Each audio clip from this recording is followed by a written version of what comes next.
Have you ever felt the speed of trust?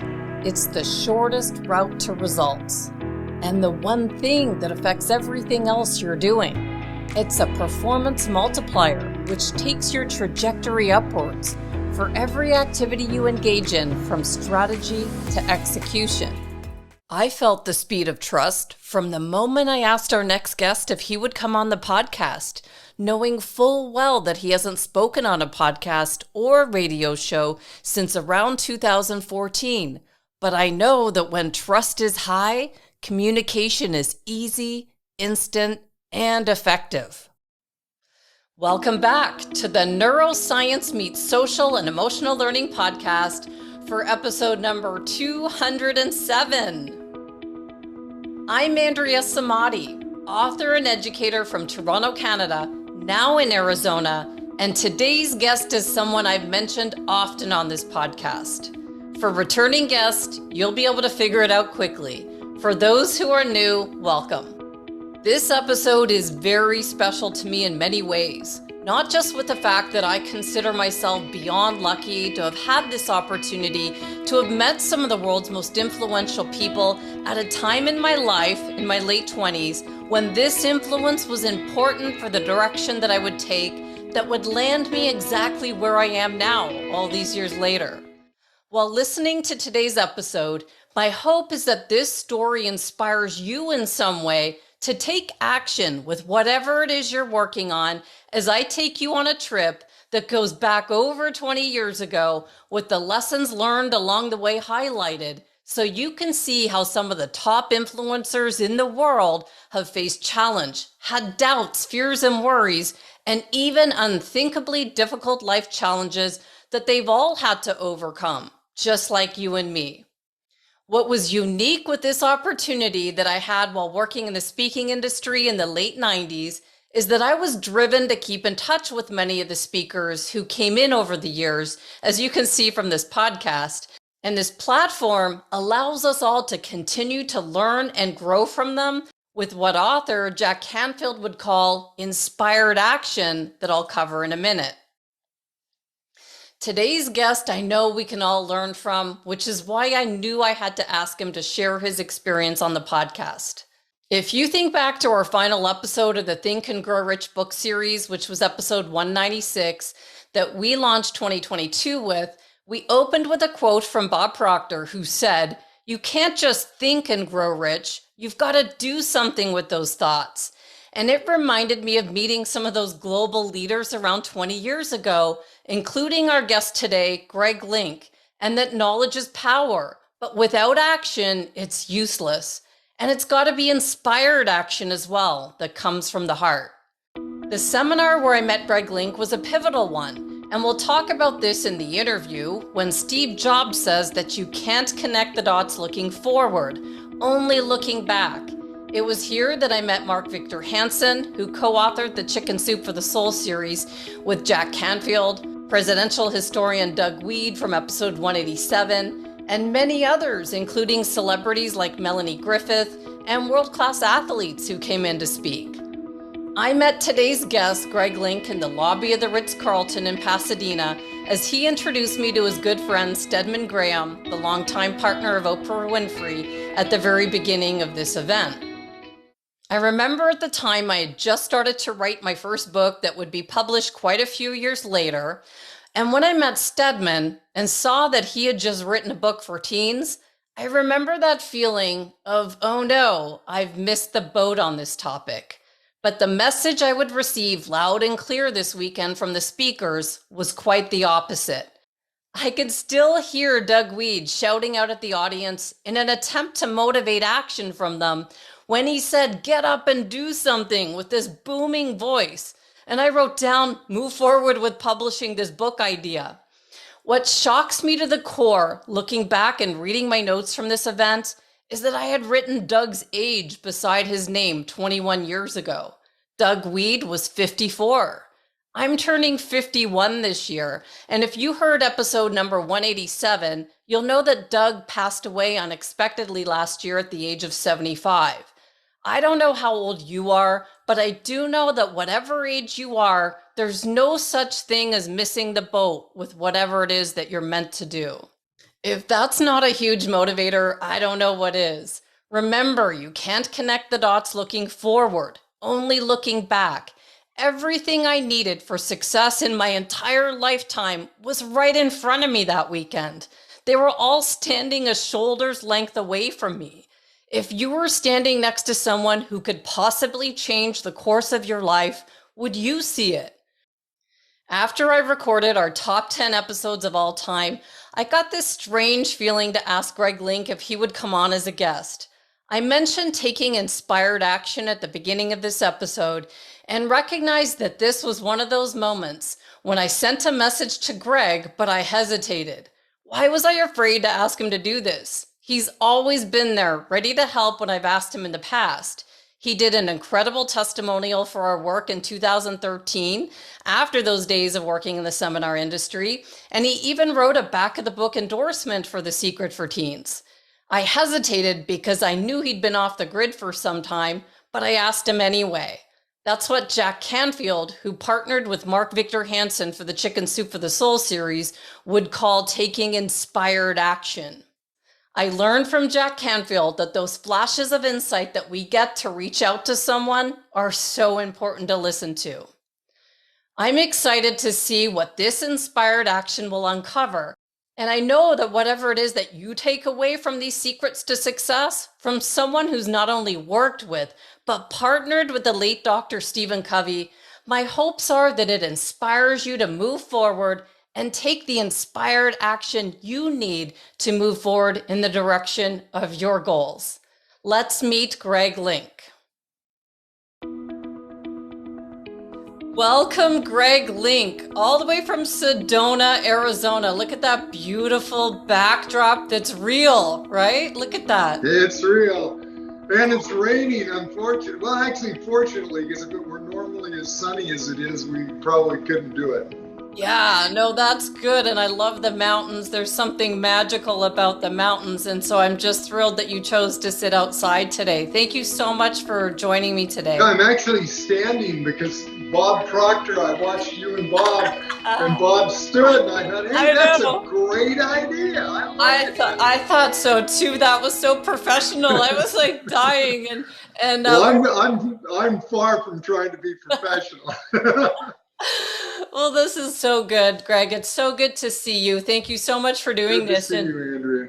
So I've just got to open up. I always like to open up with a question that kind of digs a little bit deeper so our audience can kind of get connected with you. And you came into my head a few times in the past episodes that I've been recording, and I like to tie past episodes to current ones. And I quoted you a few times with some things you said along the way. And then I thought, I've got to ask Greg Link to see if he would come on my podcast. And I know that we've been in touch over the years, but I wasn't sure if this is something that you would even consider doing. But, I listen to those messages that we get, and Jack Canfield calls it inspired action. And so I just sent you a message, and I wasn't sure if you would say yes, but can you tell me what you've been doing since I saw you last? And what did you really think when I said, hey, Greg, do you want to come on this podcast? Well, Jack's our soul boy. It's the whole chicken soup for the soul phenomenon. Jack's an incredible person, and that inspired action concept in acting on your promptings is pretty extraordinary. I really feel that we are not human beings having a spiritual experience. We are spiritual beings having a human experience. And there's a lot more to it. You talk about connecting the dots. I tried to listen to a couple of I have listened to your podcast numerous times because I'm totally intrigued with neuroscience. I'm just not a scientist, right? So it's outside of my league. I had a blast listening to the one just the other day with the guy from Brazil. I wrote down his name, Headland. Yeah, that was a good one. Talking about the cosmos. Well, up here in Sedona, we're a dark sky community. So when you go outside at night, it's one of the few dark sky communities in the country. And it is pitch black and the stars are awesome, which is just like the mountains, that whole tie into our existence is pretty heady stuff. But I'm glad you followed your instincts. That's pretty valuable for all of us to remember. Definitely. And you asked me what I've been doing since we last saw each other. Well, it's been kind of an interesting period of time for all of us, certainly with the pandemic and everything. But I've been pondering. I had a heart scare a few years ago, which caused me to retire, semi-retire. My cardiologist told me, he says, well, you can fly once in a while for a vacation, but you can't get on a plane every week and go speak.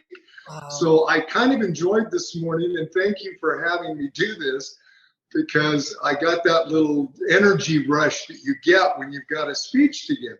And I haven't given a speech I am rusty, so you may have to bail me out here and there, because I have not given a speech for probably 4 years. And you mentioned to me that you couldn't believe this is my first podcast. Well, I'm so old. I'm not as old as Bob or Jack, but I'm pretty close to Jack Canfield. But back in the day, everything I did was radio, and then there was internet radio, and there was television. Funny story about Stephen Covey. When we first launched the 7 Habits book was way back in 1989.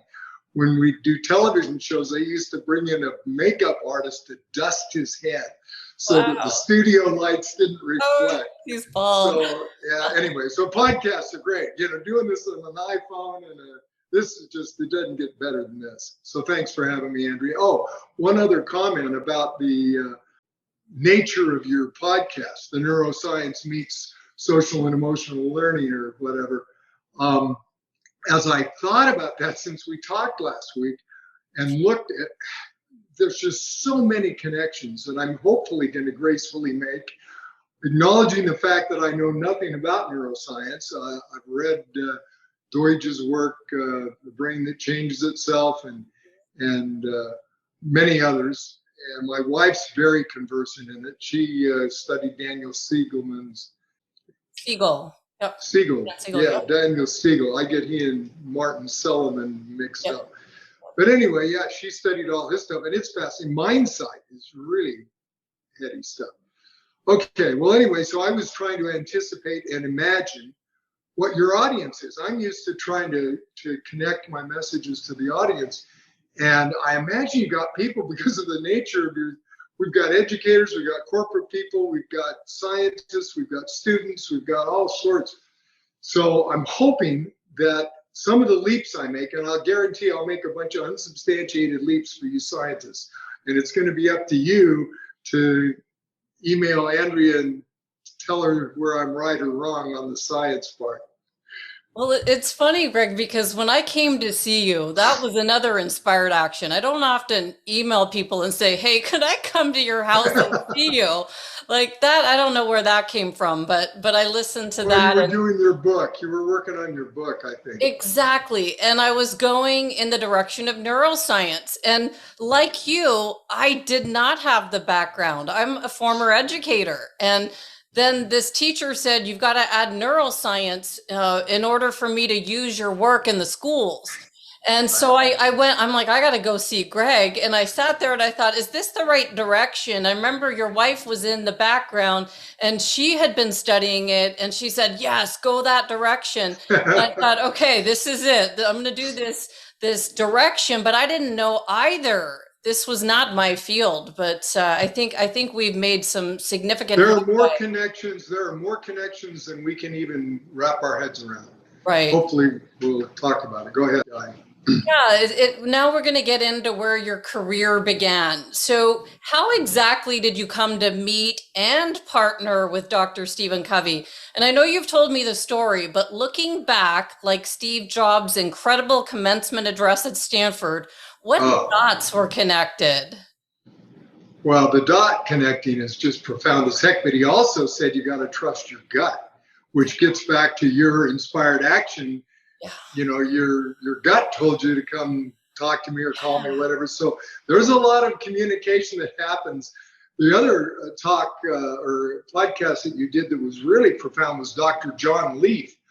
which I just kind of randomly chose one way back there. I think it's like 143 or something, talking about the electrical communication in our cells. And I mean, wow, there's really a lot of interesting. What I've come to is that one of the challenges we had, and we had many in the 80s, but there were the corporate world, which was predominantly you got to fund things, right? No margin, no mission, as Dr. Covey used to say. And so corporate work was where we could get funding. Education didn't have the funding, so we came to education later, but we were in the corporate world, and the corporate world looked at a lot of this soft stuff as woo-woo, right? Right. And so now here we are 30 years later, and neuroscience is coming in and proving all the connections. So I was lucky enough to have moved deliberately. I followed a prompting and went to San Diego. And there I met Ken Blanchard and Tony Robbins. Dennis Waitley lived there. Brian Tracy lived in Solana Beach. I mean, it was just amazing. Shaki Gawain, DC Cordova, who did Money and You. Well, at any rate, when Covey decided to do his book, he had been teaching this in universities for years and years and years, and he had wait lists of 1,000. His student classroom was a ballroom that held 1,000 students, and there was still wait lists to get into his class. So he was onto something, but he decided to publish it. And so he went to Ken Blanchard and Tom Peters, who had the best-selling books of the 80s, 1 Minute Manager and In Search of Excellence, and asked him, if you had it to do over again, what would you do? And both of them said, get your own guy. Don't count on your publisher to do anything for you. Get your own guy. So Ken, through some mutual friends and things, suggested that Stephen meet with me. And so we went to dinner and we talked, and we resonated a lot with each other. And Annie was with us.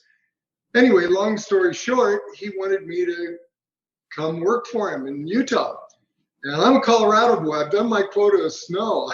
I moved to San Diego to get away from Utah. Right. And so anyway, I said, nah, I'm not, So I told him no.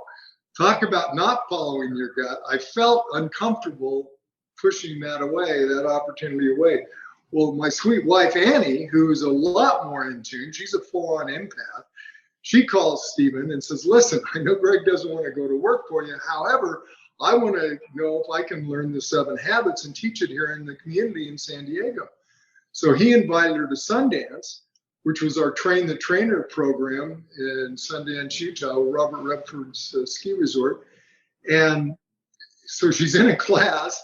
She's a stay-at-home mom, and she's in this class with 40 or so corporate, professional, human resource executives and trainers. Wow. And she becomes a star of the class. She and Stephen hit it off. Stephen took her aside and said, I predict your husband will come to work for me. So she comes to San Diego, reports back to me.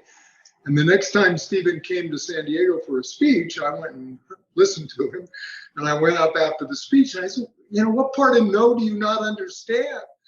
I don't want to move back to Utah. And I'll tell you, Andrea, I wish I had a recording. I got a 5-minute dissertation on the distinction between money and meaning and making a difference and carrying my own weather with me, because one of my excuses was I didn't want to go back to the snow. And he says, you got to carry your own weather with you. You're bigger than your weather. Anyway, so and long story short, we came up with a third alternative to where I stayed in San Diego, represented the Covey Leadership Center in Southern California, and then flew every month to Sundance to help with the leadership courses, et cetera. And so anyway, one thing led to another. But let me tell you one other magical neuroscience thing about Annie. And I don't know how the neuroscience folks have come to explain this kind of stuff. One of the people I mentioned that we met with Shakti Gawain. Shakti wrote a book called Creative Visualization. Shakti's gone. She died a few years ago, but her book is just amazing. Well, Annie, I was an independent businessman, and I kind of like to skip the IRS payment once in a while. So we're in a little debt with the IRS, and it was just driving Annie crazy. And like I mentioned, she's a stay-at-home mom. She's thinking, what can I do to help solve this issue? So she decides to go on Dick Clark's $10,000 pyramid game show up in LA. Wow. And so she wrote out a complete, visualization basically of exactly what was going to happen. She said she was going to win $40,000. She was going to win a trip to Europe. She was going to win a car. She was going to, anyway, just right down the line. And she would literally, before she went to bed and before she got up, she would do that visualization. Wow. And I can remember her having me read it to her occasionally. She goes on the thing, long story short, she wins 5 days in a row. She wins $44,000, a trip to Australia, not Europe, and a small Toyota truck, not a car. Wow. But it just, talk about a magnificent manifestation of those principles. So that's kind of informed our life. I married up, obviously. So I owe my relationship with Stephen to Annie. We used to listen to his, before I met him, we used to listen to he had a 3-tape cassette tape on the 7 Habits that we used to listen to when we drove from San Diego to Phoenix to visit my parents. And so I was familiar somewhat with his teachings. Well, I've got to ask, because I know how influential Annie was. Just standing in your home, I could feel that she had the understanding of all of this, even as I was kind of questioning the direction I was going. But so I found an interview you did in 2014, and trust me to find a Toronto radio station that interviewed you. I thought that was, like, we both thought it was funny, and you talked about where this journey began with Dr. Covey. But I was thinking, like, what qualified you to work in publishing, and why did Covey say, I want that guy? What was it? What had you done before? I was totally unqualified. I don't know what it was thinking. But as I met him and got to know him and explained to him that I had read every book and taken every seminar possible, I had walked on fire with Tony Robbins, I had done a lot, and there's a whole conversation for neuroscience, the firewalk experience. Again, I don't want to digress into a whole lot of woo-woo stuff, but I'm telling you, there is a really incredible tie-in. And we didn't even think about neuroscience when we wrote the 7 Habits of Highly Effective People, but habits in and of themselves are a change your brain game. And so there's a new book called Tiny Habits by BJ Fogg from Stanford. Everybody should read that. That is brilliant. It's the best thing on habits ever. But anyway, so it all kind of ties together. So I had explained to Stephen in the conversations I had had, and he knew that I had been to Blanchard's programs, etc. And so I guess he just got a sense. But what he didn't know at that time was that when I went to college predominantly to keep my student deferment in activity, because in 1969, it was either that or my number was low enough, I was off to Vietnam. So I kept my grades up and went to college. Otherwise, I may not have gone, which now I know the big debate is how valuable is it? And it is valuable. And I think everybody should get as much education as they possibly can. But out of college, I got a job for a gentleman by the name of W. Clement Stone, who co-authored Success Through a Positive Mental Attitude with Napoleon Hill, who wrote Think and Grow Rich. Well, I was a business minor. I had a journalism major, and that was another connection. I knew the media, at least at an academic level. And so I had gone to work for W. Clement Stone out of college, and he made everybody, it was an insurance company, and I wasn't in the sales department, but he made everybody go to a 2-week sales course. And that's where I got introduced to self-help books, Think and Grow Rich, and How to Win Friends and Influence People, and Psycho-Cybernetics, and I had Dare to Win. I just, all of them, because in college, in the academic sense, I always thought that was all just silly stuff. Wow. But then I had that experience, direct experience, and specifically Mastermind Alliances, which is another little bit of a woo-woo concept that I think neuroscience is finding. It ties individualization, where you literally create your own board of directors. Because, I know Bob Proctor's gone, and Shockey's gone, and Stephen Covey's gone, but they're not gone. Right. They still exist. And so you can, in your imagination, have them on your board of directors. So anyway, I had done a lot of that, and I think I had shared enough of that with Stephen. Plus, I was passionate. I was what I would call a growth junkie. And we'll get into growth junkies in a minute. Yeah, there's so much as you're talking, Greg, that I'm pulling in. Like, I didn't know that you knew Shatki Gawain. Her book, it was on developing intuition that she took into the workplace. Like, because intuition, everyone's saying, "Oh, that's all woo-woo." Yeah, it's all woo-woo. Her book was directly for using intuition in the workplace. And there was times when I worked with Pearson, when I first, met you back in the day, I was at Pearson. I remember that. And I was trying education. I was trying to visualize. Do they still exist? They merged. They have a different acquired, name now. Yeah, they did. And all my friends are gone from there, but they've moved on to a different division there. But it was a great place to work. And I still love the corporate world as much as, I get to see this side of it. But the corporate world, it's not all bad. There is so much I learned from Pearson. Well, our role as educators is to help people grow and learn. And organizations, it's not just organizations, it's family, it's education, it's government. Yeah. There's a lot of tie-ins. Yeah, definitely. So I thought it was interesting when you mentioned Shatki, because that intuition book I would use when I was trying to visualize these big, large sales with districts. And my manager would say, what are you doing for this big sale? And I'm like, you don't want to know what I'm doing, but I've got this book here.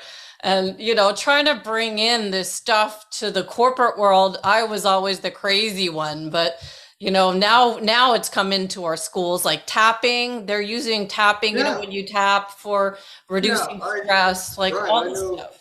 Yeah, absolutely. And it all ties in. I'll try to make this one really short, but Stephen Covey, when I finally did go to work for him, the first thing they had me do, they sent me to a executive retreat in Lake of the Ozarks for a gas company, Feral Gas, I think it was. And there were 5 or 6 presenters, Stephen, Ron McMillan, and Roger Merrill, and some of our other, and Blaine Lee. And we're all staying in this condominium together. And so I was a little nervous because they're very corporate, and they've got to be careful with corporations because you can't get too woo-woo and you can't teach values. And there's a lot of, guidelines in those corporations, right? Well, anyway, so I was a little afraid that I was a little too woo-woo for these boys.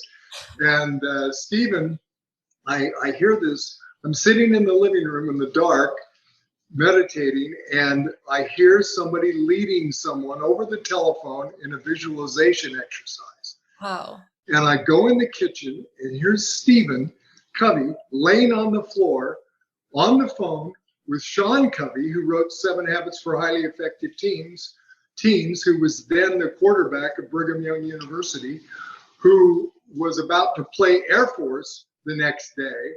And Stephen was visualizing with him throwing a long pass.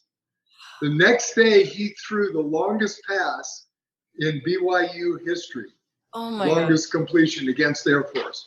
So it's interesting, the tie-ins. And I'm sure I'd love to learn and understand. I don't care that I learn all the science behind it.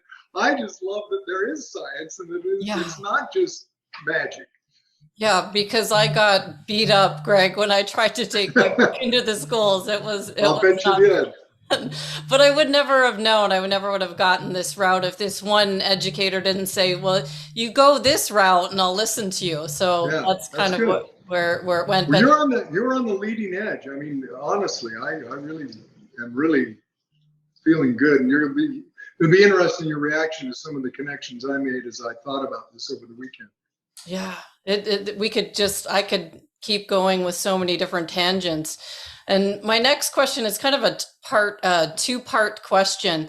So it's written everywhere how you took 7 Habits to incredible heights, and it was published globally in 40 languages. Can you explain what you did? And then the second part is the fact that it was the best-selling foreign business book in history in Japan. So how did that happen? Two Yeah. parts. Well, yeah, there's a whole lot to be said, and I know this isn't a marketing and publicity meeting, but there are a lot of interesting connections because Stephen at that point, again, he was following the money, so to speak. That's why their business was built around corporate, and that's how he was able to leave the university, because he had so many corporate clients. And so that was the genesis of our business was corporate work. Well, in corporations and in schools, there's an interesting phenomenon.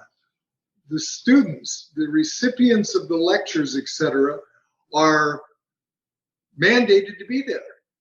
You got a company-wide meeting. Everybody's got to come listen to Covey. Or in school, you've got XYZ class at 7:45 in the morning from Professor so-and-so, and you got to go to class. Well, interestingly, in the world that Tony Robbins and some of my other friends, and I also attended Werner Erhardt's stuff in the 70s, like all the other baby boomers did. And there's a magic that happens in that setting. And I thought about it all weekend. What made it different? Well, here's what made it different. And this is one of the secret sauces of our success, was that when you have a public event, a public seminar, or an open enrollment, I guess you can do it online now and all that, people self-select to come in. Well, who do you think self-selects to come in to listen to Shaki Gawain or to Stephen Covey or to Bob Proctor? These are my growth junkies. These are people that have a predisposition to want to learn more. They're curious. They have a certain mindset. And so they are your quote unquote fans. And what the Covey Leadership Center, we were less than $1 million company at the time I joined. But anyway, they had focused on corporate. And so all of these people were forced to be there. So when the book came out, it became a mechanism that I was able to exploit by getting it in the hands of everybody, doing a lot of open enrollment programs so people could attend and hear Stephen, but they would self-select and they would tell their friends. So we were able to create a momentum outside of corporate America. And that really helped a lot. And then the other thing is we were just relentless. Even though I had a journalism degree, there is no science to journalism. And now we got new media, old media is dead. I mean, it's all about attention. How do you get attention? And I looked at every article I could find that was written about any subject remotely close to what we were up to. And I would contact that writer and say, hey, you got to look at this book. And that's what I did. I didn't do anything magical. We also did the traditional media things, got Stephen on television. And Stephen was very charismatic. The other secret sauce is he wrote one of the best books of all time. That helps a lot. One of my secret goals when I first went to work for him was to get it to outsell Think and Grow Rich. So 7 Habits now has over 40 million copies in print. So I suspect it's ahead of Think and Grow Rich and How to Win Friends and Influence People, which are interesting because they were written in the 30s. And I know Bob Proctor followed Wallace Wattles, and then we all know As a Man Thinketh. So this stuff is not new. So anyway, back to the success of 7 Habits in Japan. So we were very successful, and we got it by word of mouth. We sent invitations. We got Stephen speaking at conferences. I tried to look in the marketplace and see what was hot. Well, in the early 90s, one of the hot things was the Edwards Deming and the quality movement. So I got Stephen a keynote address at the ASQC, the Association, American Society of Quality Consultants, or something like that. And so, which was outside of our normal thing, but they resonated with the content. And so we just did a lot of things like that. So, okay, now let's do Japan. Japan, the American publishers, Simon & Schuster, sold the rights to Kodansha, the largest publisher in Japan. They did a crappy, I guess I got to be careful, I'll get canceled, but they did a crappy translation. We had a business partner, James Skinner and his brother, that retranslated the 7 Habits, and we self-published it in Japan. And so I went to Japan, thanks to the genius of Stephen. He wanted me to go listen. He says, don't tell the Japanese people to do what we did here, because how's that going to work? So I spent a month in Japan with translators. I don't speak Japanese. Translators interviewing journalists, booksellers, book distributors, corporate people, executives. The one really fun story, James Skinner spoke Japanese as good or better than a Japanese person. So he would contact people on the phone and make appointments to go see them, right? So he made this appointment to bring this American guy to one of the bigger employers in Tokyo. And we walk in, and literally they're into kind of big stuff, right? So we're shown into a room, and you open up to another room, and then way down at the end, there's this Japanese executive. And as we walked into the room, I could tell he was doing this.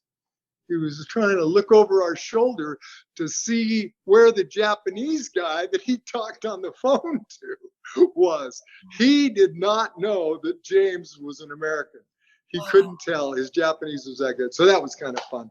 But anyway, so I just listened. I did Habit 5. I listened because it is different in Japan. They don't do public seminars.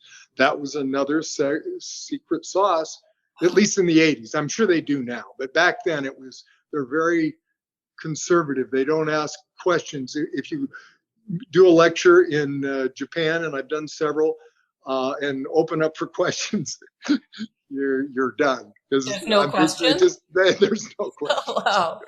Now, there are now, and James has done a great job. We've done really well. But the other thing we discovered was that our drive time radio media and all that to get attention in Japan didn't work because they rode the subway. So we didn't do any advertising for the 7 Habits books in the United States.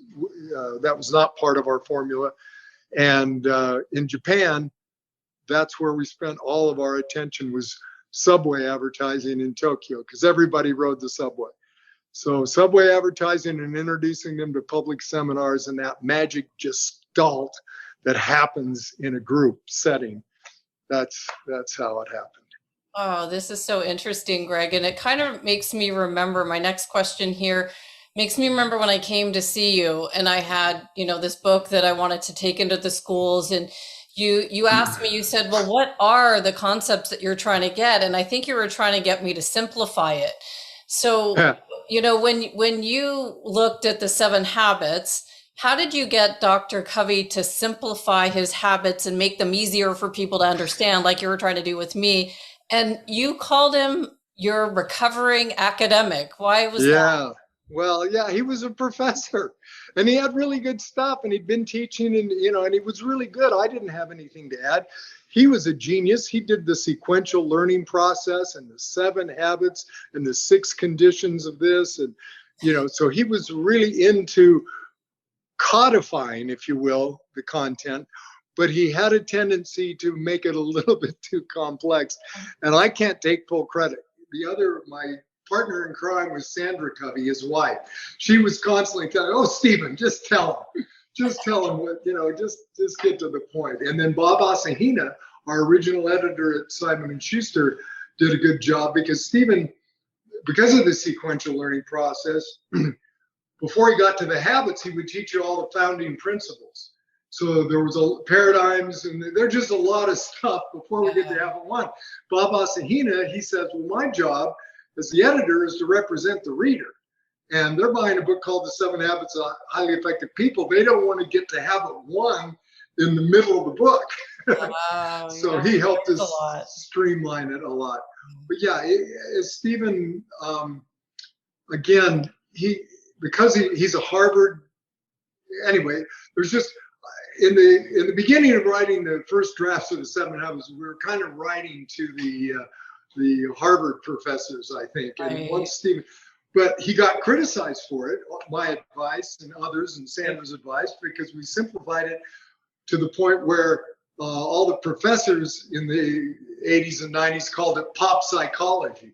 You know, it's like, oh, that's not a serious academic work. But obviously, history speaks for itself. One other interesting thing about Simon & Schuster and about Stephen that gives you an insight into his genius. We were in a meeting, one of the original meetings in Simon & Schuster in New York at the big round marble table with their entire executive team. And Stephen, we were talking about the first print run of the book, which is another key to success. It doesn't do you any good to do a lot of media and get a lot of attention if people go to the store and they're out of stock. And the publishers are very conservative because they get burned a lot, right? They don't know which ones they're going to sell, even though they tell you they do. Anyway, so Stephen tells this executive team that he was going to sell 10 million books in the decade of the 90s.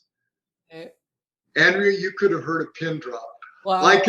I was on the other side of the table, and I could see the president of Simon & Schuster and the marketing people, do the eye roll, like, oh, who's going to tell this country bumpkin from Utah how publishing works, right? But doggone, he sold 12 million copies in the 90s. So, anyway.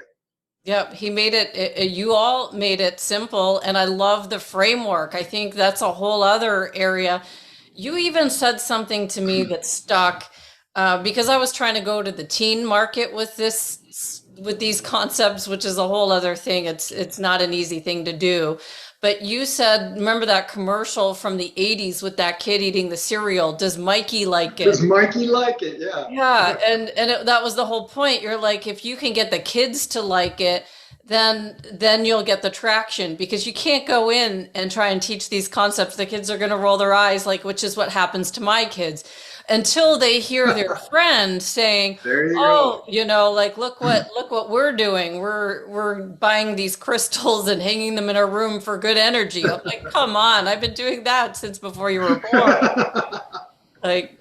So, just the whole idea of making it simple, I think is important. At the beginning of your question, you asked about the restraining forces of getting into education. And there were a lot of restraining forces. One of the things that comes to mind is the Christian booksellers in the beginning would not distribute our book because it was written by a Mormon. And so I went to another San Diego boy, another friend, John Maxwell, who everybody knows. Right. And John was a preacher in San Diego before he wrote all these books. Well, he was the president of the Christian Businessmen's Association. And so I sent him 7 Habits, and I said, what do you think's the problem? And he goes, ignorance. They just didn't know, they just made this leap that, that must be bad. Well, obviously, he helped me get it in the Christian booksellers, and it's been everywhere. It's in every country. It's in 40 languages. So once somebody understands and has a firsthand experience. The other challenge, and back to the schools, Muriel Summers is the one that got us into the K through 12. She went to see Stephen speak in Washington, and she was having trouble with her magnet school in North Carolina, funding and whatnot, and she had to come up with a curriculum that was going to save the school, basically. So she goes to listen to Stephen, and she's in this corporate setting, and after Stephen spoke, she walked up to the front of the room and she goes, Stephen, do you think that we could teach this in K through 12? Do you think we could teach it to kids? And he goes, I don't see why not. He says, go do it and tell me what you find out. Well, Oh, Muriel exactly. went and did it and saved the school and all that. And Leader in Me is a whole book about this whole thing. But the funnest thing in my life, Andrea, for the educators, I went to, I don't know, I guess a VIP day is what they called it, Okay. in North Carolina at Muriel's school. This was a few years after it had been being taught. And I arrive at the school and I am greeted by, a 5-year-old Yeah. who escorts me into the school. The hall is lined with kids greeting us. And then the MC of the meeting that recites the school's mission statement is 7 years old. And they talked about conflict resolution with habit 4 and 5 on the playground. And I was stunned. It really, the kids, because again, we're spiritual beings having a human experience. We have the capabilities. Bob Proctor used to always talk about the source of all this comes from God. We're children of God. And so there's a lot more to this than any of us want to give credit. And we don't have to get religious about it. But neuroscience is proving that all this stuff kind of ties together. We could actually spend a good week on my next question because you've got some incredible life experience that you're touching on with high levels of success and achievement reached. But I want to know about those times that were difficult. And our audience consists of educators and those in the corporate workplace around the world who could benefit from your story that you told me where everything went wrong. And I think it was in Portland when Dr. Covey insisted that the show must go on. So even before we started, never before has my email stopped working. But can you tell me or tell us all the story of presenting in front of others when you want everything to be perfect, and maybe even thinking about distance learning from Microsoft and going into Zoom? Like what can you share about those stories? The Portland story. Yeah. You and I did have trouble getting your email to work this morning for the Zoom connection. So there's always a little bit of a rush, but I really enjoyed the energy today with you. We were in Portland. One of our other strategy, I mentioned the strategy of having open enrollment programs. Well, we had people representing us in different parts of the country, and Chris Soltesiak represented us in Portland, Oregon, with all the business people in Oregon, and had this big event with 500 people at the Marriott, and they'd all paid a fee to come. And lo and behold, as we get there half an hour before the program's supposed to start, there's a blackout, complete, total blackout. And it's not coming back on. And so Chris is just panic stricken because these are all of her clients and all that, right? Hey. Oh, we got to cancel. We got to give all their money back, and Stephen's going to have to come back. I said, you won't be able to get him back till next year. And so Stephen comes marching down the hall.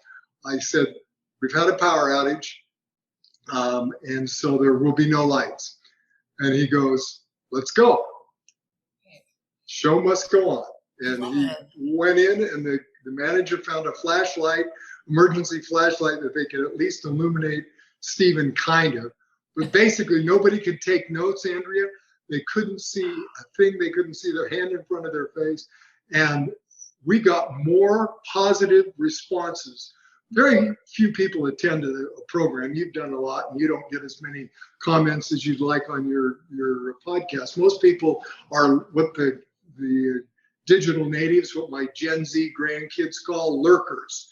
They're lurkers. They just observe. They don't participate, right? So we very rarely we got more letters talking about how that was the most profound experience of their life, because it shattered all their beliefs that in order to learn, you got to be able to take notes, you got to be able to see the slides, you got to all this stuff. Yet if they just listen, it really did make a big difference. We also in the early 90s partnered with PBS and did one of the first international satellite broadcasts of a seminar with Stephen, and we had the same experience. Not the power outage, but the fact that the technology. This is so far before Zoom. This was we had to bring in the satellite trucks, right? Like from they weren't ESPN at that time, but the media satellite truck had to park outside the hotel, and they had to run the cords into these places. And I think we were in South Korea and and Singapore. I can't remember all. I'm sure somebody could look that up. But at any rate, so we broadcast Stephen 4 hours, Andrea, the same talk that he was given in the United States. So we had a live audience in, I think it might have been Kingsbury Hall at the University of Utah. And then we had these satellite places where it was broadcast. Again, we got the same overwhelming response from the people that only saw him on the satellite. That was the first glimpse that we had that boy, you don't necessarily have to be in the same room. Although I think there's a neurobiological advantage to that being present in the room that we lose with Zoom. Mark Zuckerberg was talking yesterday about how virtual reality will change dramatically when they can figure out the eye contact. Yep. Because that's, even though I can see you and all that, we just don't have that same, and boy, eye contact, that was one of Stephen Covey's strengths, and Bob Proctor's and Jack Canfield. All of them, they're just so present. Right. And they give you that eye contact. But anyway, so there's going to be adversity all the time. And rather than be surprised by it, just roll with it. Love it. Love it. I thought it was so funny when you mentioned that you for 40 years had an assistant and tech support. And you're like, do you have anything like that? And I'm thinking, no, it's just me over here. I've got a soundboard over here and I am tech support. Like, my son-in-law runs his entire business, international business, out of his iPhone. It is a new day. Yeah, Richie Norton. He's quite. And it's really. I mean, we used to have to print and send invoices, and now you guys. I mean, he gets paid by Zoom or not by Zoom, by Zelle or something before he even does the consulting up front. I mean, it's a whole deal. But good. This is exciting. I'm thrilled. And we do really we partner with Microsoft and Zoom on a lot of different things, particularly through the pandemic. They were heroic. Eric Wan is a big fan. He said that all these years, when people ask him his favorite book, he says it's Speed of Trust. Wow. And then now that we sent him the new book, he says, now I have to say I have two favorite books. Speed of Trust and Trust and Inspire. But the whole technology and the concept that we can do this. My church broadcasts a semi-annual conference every year for years by satellite. And it, there's something about the visual communication that our neurobiology adjusts a little bit, like, this augmented reality and virtual reality. They're going to get it figured out. It's going to be interesting. Well, it's really cool to get this chance to speak with you, even like on video, and then I get to edit it and put it out on YouTube, and then people will make comments all over the world, and they'll say, just how powerful that they could feel the connection. Like, I can seriously feel the energy from Sedona because it's unmistakable from behind you there. That's not a backdrop. I am impressed by the way that you're in so many countries. I love the guy from Brazil. That was a really fun experience. And we do business all over the world. And that's another interesting thing, and credit to Dr. Covey. He made a point when he wrote 7 Habits to stick to universal truths, to universal principles, and nothing that could expire or be challenged. They're just the 4 unique human endowments, right? Conscious, free will, imagination, and choice, or free will. I skipped one, self-awareness. Anyway, it's all tied together, and we have these neurobiological gifts from somewhere. Right, that we use. Yeah. Well, I've got to go to the 8th habit because it's the one that I've centered my life's work around over here, especially with this podcast. And you mentioned that the 8th habit almost didn't get published. Can you just remind us of what the 8th habit is and what happened? Why did it almost not get published? Oh, the short story, Stephen was writing a follow-on book. Publishers are always bugging you to write another book. Well, he had a book, Leadership is a Choice, Not a Position. And it was an organizational book and culture. It was really good. But Carolyn Reedy at Simon & Schuster, the president of Simon & Schuster at the time, they're thinking they want to sell books. They're not, well, that's kind of, you're going from a broad audience to a narrow audience. So I said, well, what if we call it the 8th habit? And she goes, now you're onto something. So I go to Stephen and I say, what do you think, if there was an 8th habit, do you think really? And he goes, oh no, we're going to do, if they don't want to do this book, we'll do it with somebody else. But then, as he always does, over the weekend, he went and thought about it and just all came out. And he said, finding your voice and helping others find them, or find theirs. Yeah. That is the 8th habit. That is really. So he just made it up over the weekend because. Well, no, he didn't. I don't think he made it up. I think it tied into so many different elements. And as you read the book, you'll see that it's not just laminated on. It just breathes life into so much as it relates to everything we're doing. Well, because when I met you and after the seminars, you kept in touch every time there was something teen related, you'd send it over my way. And I thought that was intentional. I thought this guy's got to know that I really want to write this teen book.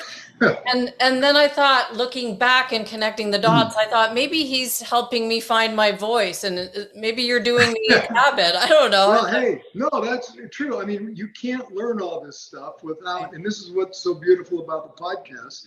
You can't learn all this stuff without creating and generating a desire to share it with others, because it blesses lives. Yeah.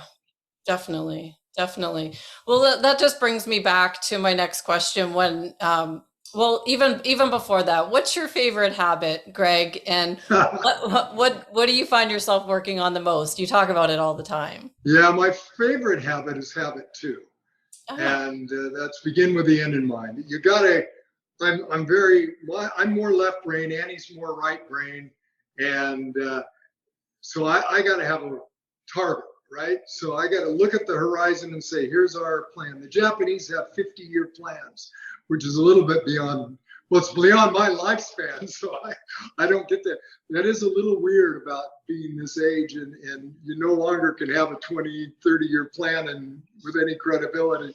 But anyway, my habit that I work on the most is habit 5. And since I've retired, I mentioned I had the heart challenge, and it caused me to have to be semi-retired. I'm pondering, listening to podcasts. I'm the consumer of podcasts and books, and I always have been. I figured out over 1,000 of the best business nonfiction and psychology books over my career. So I'm very familiar with it. So when I am exposed to something, I can really tell. One of the books that has helped me the most, that I highly recommend, is Michael Bungay Stainer. He's the CEO and founder of Box of Crayons, again from Toronto, interesting enough. I think he's originally Australian, and he self-published a book called The Coaching Habit, which is brilliant. And then he followed it up with a book called The Advice Trap. The Advice Trap, about being curious and about those of us that don't listen. It is really a good book, and it has dramatically helped me. I've been meditating, and my brain is changing because I've meditated all my life, but the 5-minute kind of just check it off your list approach. But boy, if you really do this and ponder about things deeply, and that's what Stephen was so good at. That's how he came up with the 8th habit. He just didn't, he pondered it deeply and prayed about it. I know he did, and he came up with it. Oh. Well, I know that you believe in Dr. Dan Siegel's Mindsight. Have you ever seen his Wheel of Awareness meditation? Oh, yeah. You like that one? No. That's a good one. Very good one. And the whole Mindsight and the whole connection between the mind and the brain being an organ. Dr. Amen, Daniel Amen, talks about psychiatrists being the only doctors that don't look at the organ that they're trying to treat.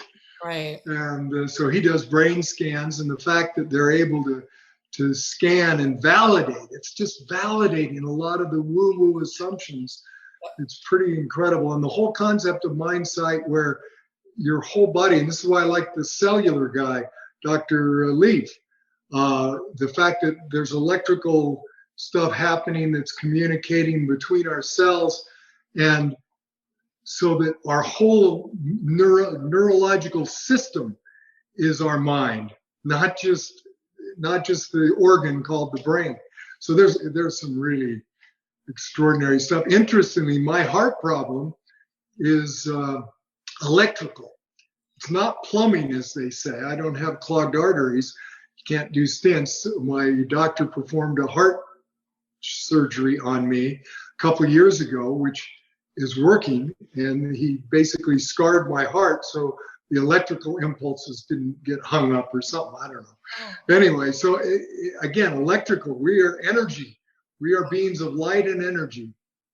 Well, I think it's interesting you picked Dr. Leaf's one, because it was pretty deep and intense. And the one part I remembered from that was, when you get this sick feeling when you don't feel well, you eat something, like that's a signal from in your cell.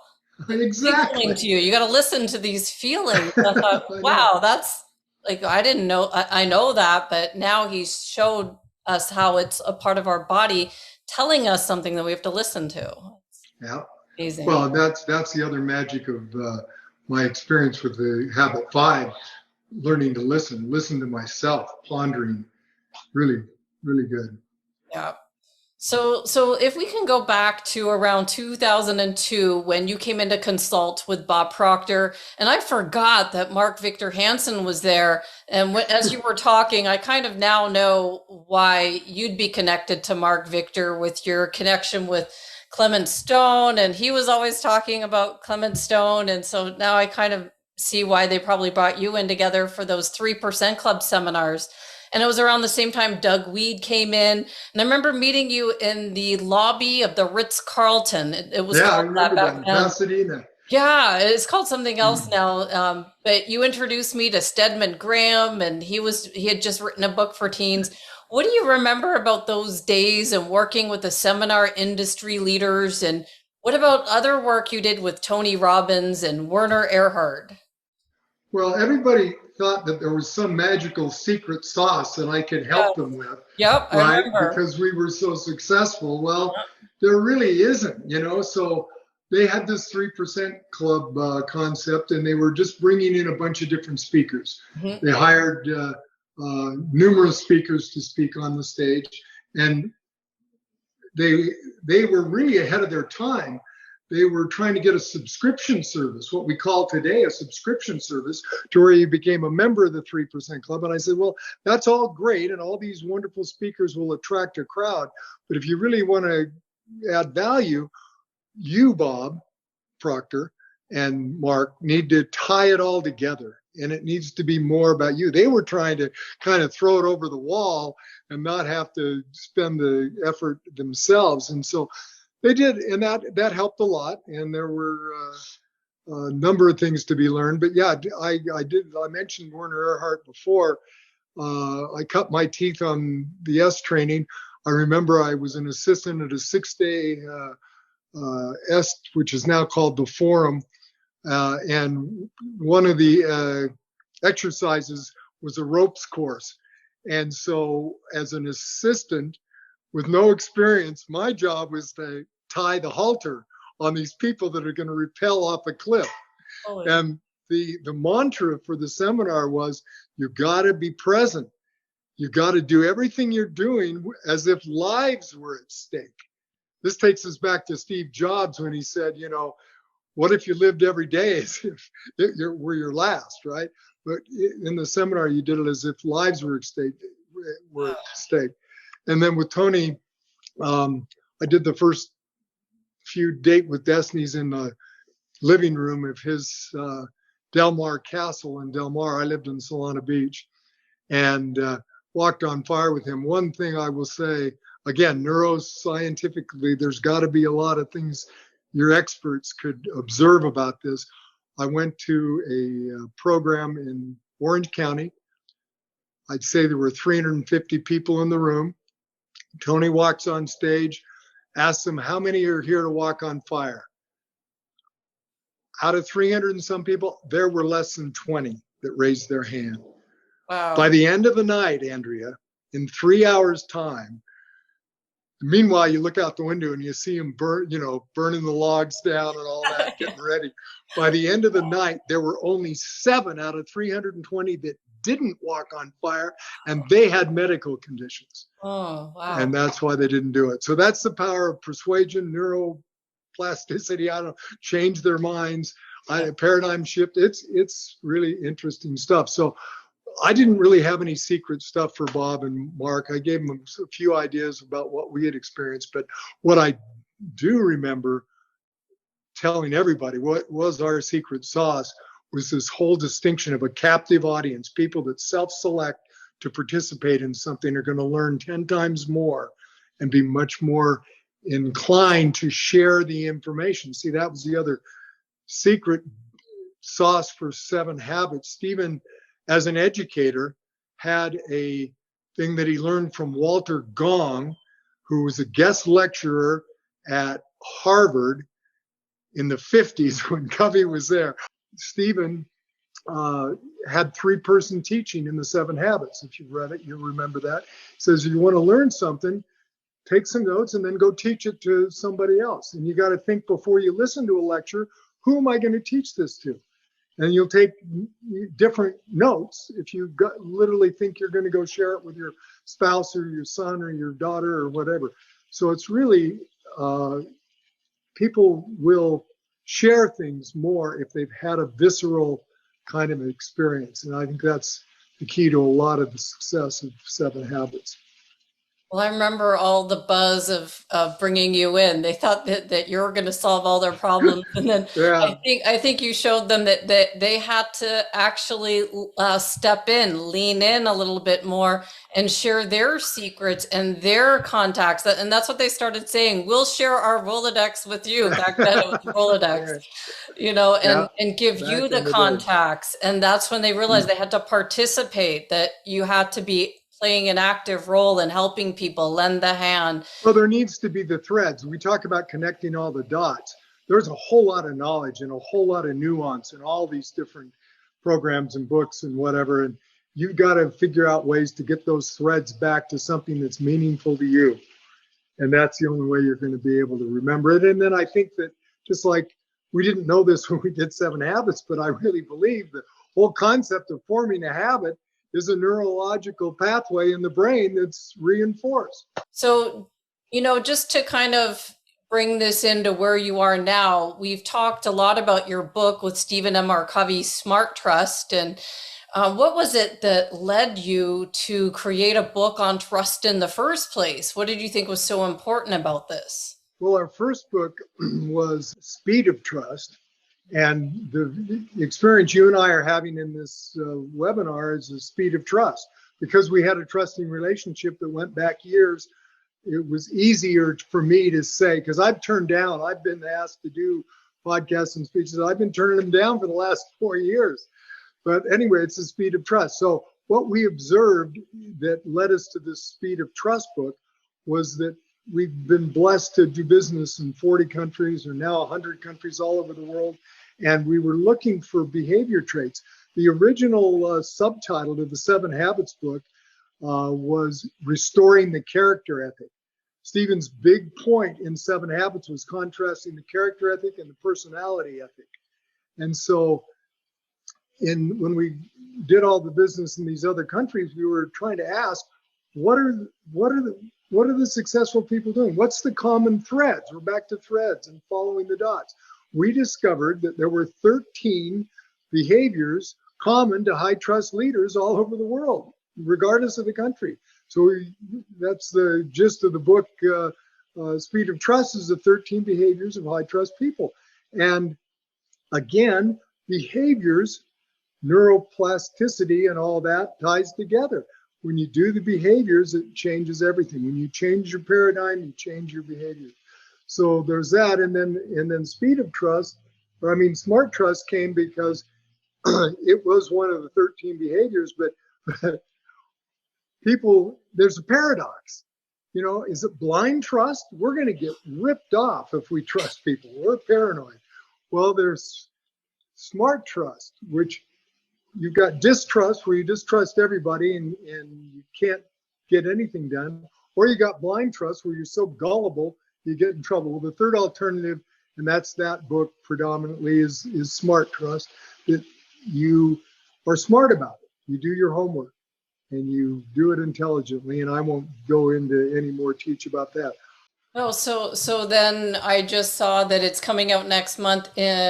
Trust and Inspire. Yeah, Trust and Inspire is the next level of thinking. And here's a tie-in back that came to me in the Speed of Trust. Stephen's dad was still alive, and he wrote the foreword. This is what he said about trust. He's talking about his son. His son was successful because he had character and competence.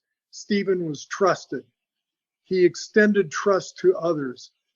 The synergistic effect of being trusted and giving trust unleashed a level of performance we had never experienced before, and almost everyone associated with those events looked on the transformation as the supreme, most exhilarating and inspiring experience of their business careers. And that magic that I'm talking about in these group settings, in these seminars of people that have self-selected to come in, happens again and again and again. I've been to programs of all types. It is just extraordinary. And there's some neuroscience in there somewhere that I think is just extraordinary. And that's what this Trust and Inspire is about. It's a follow-on to where it's really about culture. 92% of companies still have some form of command and control. Even way back 33 years ago in 7 Habits, we said, no, you don't do command and control. You do it the other way. Yeah, you inspire people. But they still don't do it. Now, Stephen's come along and reinforced it, and really it's an extension. You said you like the 8th habit. It's an extension of some of the principles of the 8th habit, where Stephen was trying to write an organizational culture book. The power of culture. Stephen, what I just read, was talking about the power of culture. We had been having some trouble. Stephen came in and became the CEO, turned the whole thing around. And as Stephen was explaining, he did it because he was trusted. And he had everybody's best interests at heart. It created a familial kind of a culture where we would all die for the mission. I mean, we were really into it. And it was magical. And we've seen it in company after company after company. People ask us about trust. Let me give you the short seminar, 2 sentences. Think of a person that you trust. What's it like to be with that person? What are the words that come up? We do this in programs. I'll cut to the chase. Well, what comes up with a person you trusted is safety and peace and camaraderie and all sorts of positive things. If you think of a person that you don't trust, the emotions and the energy that comes up is fear and other, distrust. It's a whole different thing. So that contrast is really the key to trust. Well, this Trust and Inspire book is a contrast between command and control and trust and inspire, unleashing people's potential. Stephen Covey, when he left Harvard, his father was in the hotel business. Any of you guys in the Western United States, there's a place called Little America, Wyoming. That was Stephen's grandfather, who almost died in a snowstorm and promised God he'd build a place of refuge if he could survive. And he did, and it's called Little America. It's the largest truck stop. And then there was a whole chain of hotels. Well, anyway, so Stephen's father was in the hotel business. So he came back from Harvard and says, I want to unleash human potential. And he changed from the hotel business to this because that was his intent, was to unleash human potential. And that's what this Trust and Inspire book is magical. As a matter of fact, Bain and Company, which is a Boston consulting group, that is very credible. They did a study and they found that we're all talking about empowerment. And they did a study and found that inspired people, people that describe themselves as being inspired, are 52% more productive than those that are engaged. And they're 125% more productive than those that report as being satisfied with their employment. So this is really a big idea. It's an extraordinary book. There's an educator that, since you've got educators on here, Kathy Quiros Moore said, "Trust and Inspire is the future of education." And Tony Robbins said it's the future of leadership. So that's interesting. But we've got all sorts of people that Amy Edmondson, who's a Harvard Business School professor and the #1 thinker in the world, says it's a beautifully written page turner. The CEO of Microsoft has enjoyed. This is a big deal. This is another 7 habits, I believe. And that's blasphemy to say that inside of Franklin Covey. But it is a big idea. And Stephen did an extraordinary job. Well, it was interesting for me just to go back and refresh listening to your Toronto interview you did. And then I actually went back and just looked at Smart Trust that you did. And just thinking about, like, when you said one of the most important and powerful lessons you learned about trust was that when you extend trust to others, you more than likely get it back. It's like, that's the reciprocity, right? It is reciprocity, which is a neuroscientific principle. I mean, it really is. Reciprocity is a big deal. And that whole trust and inspire concept, the building of a culture, is what trust and inspire will do. And everybody talks about it, but nobody really realizes the power of a culture. That's why I wanted to read Stephen R. Covey's description of the culture we had at Covey Leadership Center. And everybody can think about that. Just like I had you think of a high and a low trust person, everybody can think about a time in their career when everything just went and there was teamwork and synergy, and it was the best job I ever had. Right. Yep. You know, I remember might have been one at of the those. Pikes Peak or Pikes Fish Market in Seattle. You know, they were having a lot of fun. Kenny Blanchard did a movie about that. Yep, definitely. And then that was what my life was like at Pearson when I first got there. And then it changed when different things, different partnerships happen, and then it changes and you're like, how do you get it back? That's one of the magical things about Trust and Inspire, Andrea. Everybody's been acquired or had all these shifts and all that. And everybody wants to. Stephen Covey said the minute you think the problem's out there, that very thought's the problem. So everybody wants to blame the company, blame the culture, blame the environment, all this stuff. We can all start where we are. It's an inside-out approach. And the first thing of a trust and inspire leader is to model the principles. So you can be a leader in your family, you can be a leader in your school, you can just be that person, and you can change from the inside out in any organization. We've seen it over and over and over again. It's been proved. Neuroscience is real. And so our education system, this whole social emotional learning, there's a charge, that energy, there's a charge to learning. That's why I think that self-selected groups in a program, or self-selected people that volunteer to work for an organization. Volunteer groups have a lot different dynamics than a lot of companies.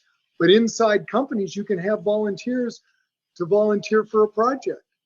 Just put it up in the company and let people from different departments contribute to a project once in a while. So there's ways to create it. And Stephen's done a magical job of conveying that in this Trust and Inspire. You're going to really love it. No, I was going to say that what's interesting is leading us back to that inspired action. That when you allow people this, that they get the choice, that they're going to wake up and be excited to do what they're going to be doing. Absolutely. Yeah, it's giving people the benefit of the doubt. Assuming good intent in others changes everything. If I was to say, bringing this into a close, what would be some final thoughts for you to bring this all together with all your experience over the years working and partnered with Stephen Covey? And all of you learned from him, and I know he walks his talk, right? Like it's rare, few and far between.